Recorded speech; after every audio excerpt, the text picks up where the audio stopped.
নমস্কার বন্ধুরা, ডলি রন্ধনশালায় সবাইকে স্বাগত। আজকে তোমাদের সাথে আমি শেয়ার করব কড়াইশুঁটির কচুরি আর নিরামিষ আলুর দম। শীতকাল মানেই কিন্তু বন্ধুরা নানা রকম খাওয়া দাওয়া, আর যদি থাকে এরকম ঝটপট একটা দারুণ টেস্টি রেসিপি সকালে ব্রেকফাস্টে বা রাতের ডিনারে, যে সময় বানাও না কেন খাওয়াটা কিন্তু বেশ জমে যাবে। কড়াইশুঁটির কচুরি বানাতে অনেক রকমের পুর বানানোর জন্য ঝামেলা হয়, তার জন্য কিন্তু অনেকেই কড়াইশুঁটির কচুরি করতেই চায় না। আর যদি এইভাবে বানাও তাহলে কিন্তু কোনো রকম ঝামেলা ছাড়া দারুণ টেস্টি এরকম ফোলা ফোলা কড়াইশুঁটির কচুরি তোমরা খুব সহজেই বানিয়ে নিতে পারবে। তাহলে চলো রেসিপিটা আমি কিভাবে বানিয়েছি সেটা এবার দেখে নেওয়া যাক। এই রেসিপিটা বানানোর জন্য আমার যতটা কড়াইশুঁটির প্রয়োজন আমি ঠিক ততটাই নিয়ে প্রথমে মিক্সির জারের মধ্যে দিয়ে দিলাম। এবার আমি অল্প জল দিয়ে দিলাম। এবার আমি কড়াইশুঁটিটা খুব ভালোভাবে একটা পেস্ট বানিয়ে রেডি করে নিলাম। এবার আমি এটাকে একটা সাইডে রেখে দেব। কচুরি বানানোর জন্য এবার আমি মাপ করে ময়দাটাকে নিয়ে নিলাম। আমি এখানে মাঝারি সাইজের বাটি 1.5 বাটি ময়দা ব্যবহার করলাম। তোমরা তোমাদের প্রয়োজন মতো ময়দাটা বাড়িয়ে নেবে বা কমিয়ে নেবে।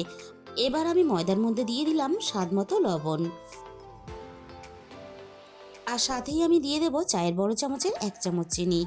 কড়াইশুঁটির কচুরি একটু মিষ্টি মিষ্টি হলে খেতে ভালো লাগে, তবে চিনিটা যদি তোমরা একেবারেই পছন্দ না করো তাহলে স্কিপ করে যেতে পারো, তবে একটু অল্প চিনি দিলে তাহলে স্বাদটা কিন্তু খুব ভালো হবে। সবশেষে আমি এখানে প্রয়োজন মতো সাদা তেল দিয়ে দিলাম। এবারে আমি সব কিছু একসাথে খুব ভালোভাবে মেখে নিয়ে ময়দাটা আমি ময়ান দিয়ে নিলাম। আর কড়াইশুঁটি কচুরি বানানোর জন্য ময়দাতে কিন্তু ময়ামটা খুব ভালোভাবে দিয়ে নিতে হবে। এবার আমি পেস্ট করা কড়াইশুঁটিটাকে দিয়ে দিলাম। আর বন্ধুরা দেখেই বুঝতে পারছো, এইভাবে কড়াইশুঁটির যদি কচুরি বানাও তাহলে পুর বানানোর কোনো রকম বাড়তি ঝামেলাই কিন্তু করতে হবে না। আর প্রথমেই কিন্তু জল দেব না, প্রথমে আমি কড়াইশুঁটিটা খুব ভালোভাবে ময়দার সাথে মেখে নেব। এবার আমি মিক্সির বাটি দিয়ে অল্প অল্প করে জল দিয়ে আমি ময়দাটাকে মেখে নেব।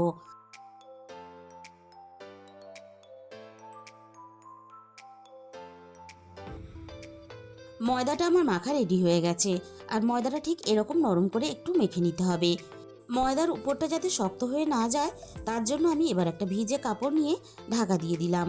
আমি বাকি কাজগুলো যতক্ষণ সারবো ঠিক ততক্ষণ সময় আমি ভিজে কাপড়টা দিয়ে ময়দাটা আমি ঢাকা দিয়ে রেখে দেব। আর আলুর দম বানানোর জন্য আমি আগে থেকে দুটো মাঝারি সাইজের আলু লবণ দিয়ে সিদ্ধ করে আমি রেখে দিয়েছিলাম। আর আলুর দম বানানোর জন্য প্রথমে আমি কড়াইয়ের মধ্যে প্রয়োজন মতো সর্ষের তেল দিয়ে দিলাম। তেলটাকে আমি প্রথমে খুব ভালোভাবে গরম করে নেব। তেলটা খুব ভালোভাবে গরম করে নিয়ে এবার আমি তেলের মধ্যে ফোড়নে দিয়ে দিলাম অল্প একটু গোটা জিরে, আর জিরের সাথেই আমি দিয়ে দেব একটা তেজপাতা কুচি। এবার আমি ফোড়নটা নাড়াচাড়া করে হালকা একটু ভেজে নেব, ফোড়ন থেকে সুন্দর মিষ্টি গন্ধ বেরিয়ে আসা পর্যন্ত। ফোড়নটাকে ভেজে নিয়ে এবার আমি সিদ্ধ করা আলুটা তেলের মধ্যে দিয়ে দিলাম ভাজার জন্য। আলুটা যদি একটু হালকা করে ভেজে নেওয়া হয় তাহলে আলুর দমের স্বাদটা কিন্তু অনেক বেশি ভালো হবে। তাই আলুটাকে আমি একটু নাড়াচাড়া করে আমি হালকা একটু লালচে রং ধরা পর্যন্ত ভেজে নেব।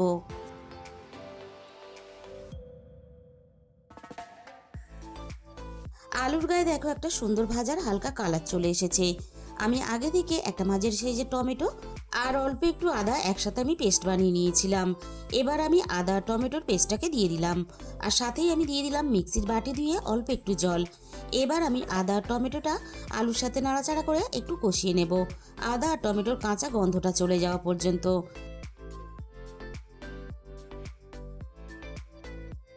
মিনিট 3-4 মতো আমি বেশ ভালোভাবে কষিয়ে নিয়েছি।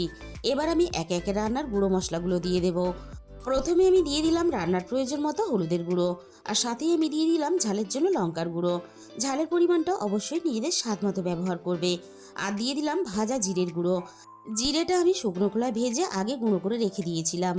এবার আমি মশলার সাথে আলুটাকে খুব ভালোভাবে কষিয়ে নিলাম। আর দেখো মশলা থেকে তেল ছাড়তে শুরু করে দিয়েছে, এর থেকে বেশি আমি আর কষাবো না। এবার আমি প্রয়োজন মতো জল দিয়ে দেব, আর একটু জলের পরিমাণটা আমি বেশি দিলাম, কারণ সিদ্ধ করা আলু রান্না করার পরে ঠান্ডা হয়ে গেলে অনেকটাই কিন্তু বসে যাবে। আর রান্নার মধ্যে আমি কিন্তু এখনও লবণ ব্যবহার করিনি। লবণ দিয়ে যেহেতু আলুটাকে সিদ্ধ করে নিয়েছিলাম তাই আমি লবণটা পরে চেক করে দিয়ে দেব। ঝোলটা ফুটে ওঠার সাথে সাথে আমি লবণটাকে চেক করে নিয়েছিলাম, অল্প একটু লবণের প্রয়োজন ছিল তাই আমি দিয়ে দিলাম। এবার আমি রান্নাটা ভালোভাবে হতে দেব। আর রান্নাটা এদিকে হতে থাক, আমি এবারে এদিকে কচুরি বানানোর জন্য আমি ময়দার লেচিটাকে কেটে নেব। আর দেখো ময়দাটা আগে থেকে কিন্তু আরও একটু নরম হয়ে গেছে। এবারে আমি একে একে লেচিগুলোকে কেটে রেডি করে নেব। আর বন্ধুরা, একটু বুদ্ধি করে যদি এইভাবে সাজিয়ে গুছিয়ে কাজগুলো করা হয় তাহলে খুব বেশি কিন্তু সময়ও লাগবে না। আমি লেচিগুলো কেটে রেডি করে নিলাম। আবারও আমি রান্নার দিকে চলে এসেছি। রান্নাটা আমার প্রায় রেডি হয়ে এসেছে। এবার আমি দিয়ে দিলাম অল্প একটু গরম মশলার গুঁড়ো, আর সাথেই আমি দিয়ে দিলাম অল্প একটু ধনেপাতা কুচি। বন্ধুরা, দেখতেই পাচ্ছ কোনো রকম ঝামেলা ছাড়া নিরামিষ আলুর দম কিন্তু আমাদের এখানে রেডি হয়ে গেল। আলুর দমটা খুব সাধারণভাবে বানালেও এই আলুর দমের স্বাদ কিন্তু খুব ভালো হয়। আলুর দমটা এবার একটা সাইড আমি রেখে দেব। এবার আমি একটা একটা করে লেচি নিয়ে অল্প একটু তেল দিয়ে এবার আমি কচুরিগুলোকে বেলে নেব।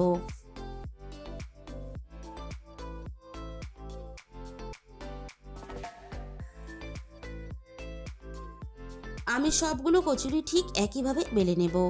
আগে থেকে আমি কড়াইয়ের মধ্যে সাদা তেল কিছুটা গরম হতে বসিয়ে দিয়েছিলাম। এবারে আমি কচুরিগুলো একে একে তেলের মধ্যে দিয়ে ভেজে নেব। আর কচুরিগুলো দেখো কতটা সুন্দরভাবে নিজে থেকেই ফুলে উঠেছে।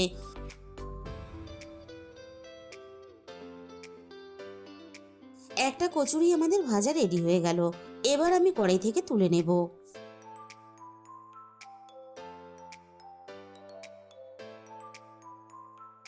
বাকি কচুরিগুলো ঠিক একইভাবে আমি তেলের মধ্যে দিয়ে ভেজে নেব। সবগুলো কচুরি আমার ঠিক একইভাবে ভাজা রেডি হয়ে গেল।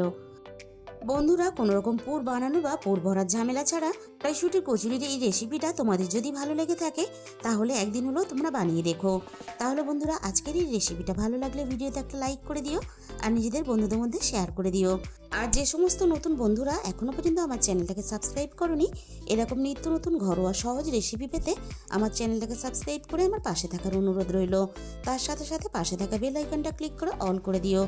তাহলে আমি যখনই কোনো নতুন রেসিপি আপলোড করব সবার আগে তোমার কাছে পৌঁছে যাবে। আর তোমাদের মূল্যবান সময় দিয়ে আমার এই রেসিপিটা এতক্ষণ সময় ধরে দেখার জন্য তোমাদের সবাইকে অসংখ্য ধন্যবাদ। আজকে তাহলে এই পর্যন্ত। দেখা হবে অন্য কোনো নতুন রেসিপির সাথে।